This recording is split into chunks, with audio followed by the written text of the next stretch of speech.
राधे राधे। कैसे हैं आप सब? आशा करती हूँ कुशल मंगल ही होंगे। गोविंद प्यारी के चैनल में आप लोगों का बहुत बहुत स्वागत है। तो देखिए, जो हमारे लड्डू गोपाल जी हैं वो हमारे श्री कृष्ण भगवान के बाल रूप ही हैं। और अगर आप अपने घर में लड्डू गोपाल जी को लाना चाहते हैं, उनकी सेवा शुरू करना चाहते हैं, तो कुछ नियम हैं जिन नियमों का आपको ध्यान रखना आवश्यक है। तो वो नियम कौन से हैं वो मैं इस वीडियो में आपको बता रही हूँ।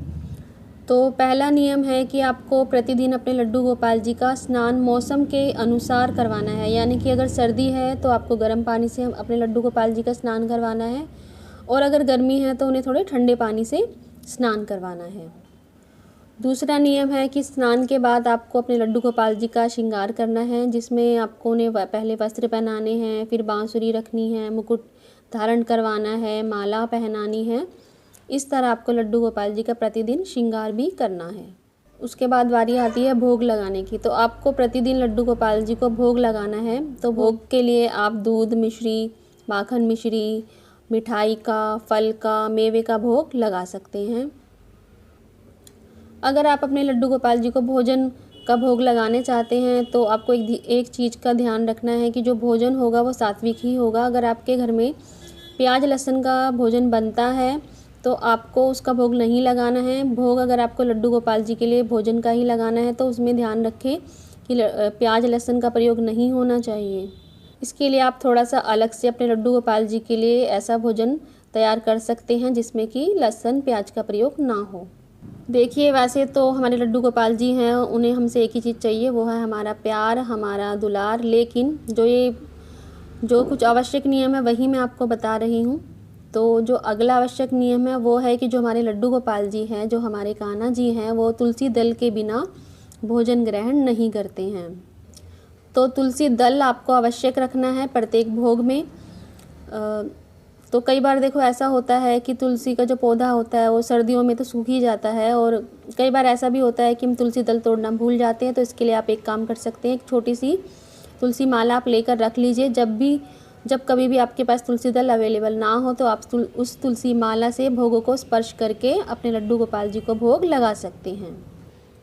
और लड्डू गोपाल जी को आप अपने घर में ले आए हैं तो आपको एक संबंध बनाना होगा अपने लड्डू गोपाल जी से। आप उनसे कोई भी संबंध बना सकते हैं जो आपके मन को भाता हो। यानी कि आप उन्हें अपना पुत्र बना सकती हैं, अपना सखा बना सकती हैं, अपना पिता बना सकते हैं। जो भी आपके मन के भाव हो उनसे एक संबंध बना लें और उनको एक प्यारा सा नाम भी दे दें। और अगला नियम है, देखिए कई भक्त ऐसे हैं जो लड्डू गोपाल जी की सेवा तो शुरू कर देते हैं लेकिन उन्हें रात को शयन नहीं करवाते हैं। तो ये भूल आपको नहीं करनी है, क्योंकि वो एक साक्षात लड्डू गोपाल जी यानी कि बालक रूप में श्री कृष्ण भगवान ही आपके घर में आ गए हैं। तो जैसे आप सोते हैं, आपके फैमिली मेम्बर्स होते हैं, आपको भी उसी तरह छोटे बालक के रूप में अपने कान्हा जी को रात को शयन अवश्य करवाना है। क्योंकि देखिए, जो लड्डू गोपाल जी हैं वो आपके फैमिली मेम्बर बन चुके हैं, आपने उनसे संबंध बना लिया है। चाहे संबंध जो भी हो, आपको उन्हें एक बालक की तरह, छोटे बालक की तरह ही रात को शयन अवश्य करवाना है। और जब आप लड्डू गोपाल जी से आपने संबंध भी बना लिया है, नाम भी रख दिया है, तो ये भी मन में भाव लाएं कि जो अब ये घर है, फैमिली मेम्बर तो वो आपके बन ही गए हैं। अब मन में आपको ये भाव भी लाना है कि जो लड्डू गोपाल जी हैं, अब ये घर उन्हीं का हो गया है। यानी कि अब वो इस घर के मालिक बन गए हैं, और उनसे यही कहे कि प्रभु ये घर आपका ही है, अब आप ही इस घर को संभालिए, चलाइए, सब कुछ जिम्मेदारी आपके ऊपर है और ये घर आपका ही हो गया है। उनकी जो आप सेवा करते हैं वो एक छोटे बालक की तरह ही करें और उन्हें प्यार दे, दुलार दे। आप यही समझे कि जो श्री कृष्ण भगवान है वो बालक रूप में साक्षात आपके घर में बैठे हैं और आपको एक छोटे बालक की तरह ही उनकी सेवा करनी है, उनसे प्रेम करना है, उनसे प्रेम भाव रखना है।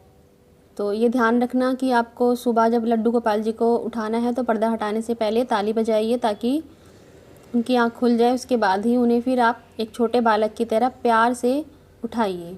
ये जो नियम है ये बेसिक नियम है, यानी कि आवश्यक नियम है। इन नियमों का आप विशेष रूप से ध्यान रखें और बस ऐसे ही अपने लड्डू गोपाल जी से प्रेम करते रहें, उनकी सेवा करते रहें, उनसे बातें करते रहें। तो आशा करती हूँ आपको जानकारी मिल गई होगी कि लड्डू गोपाल जी की सेवा अगर आप शुरू करना चाहते हैं कौन कौन से नियम हैं, आवश्यक नियम हैं जिनका आपको ध्यान रखना है। तो अगर आपको आज की वीडियो की जानकारी अच्छी लगी हो तो एक लाइक, शेयर और सब्सक्राइब ज़रूर कर दीजिए। तो आज की वीडियो हम यहीं समाप्त करते हैं। राधे राधे।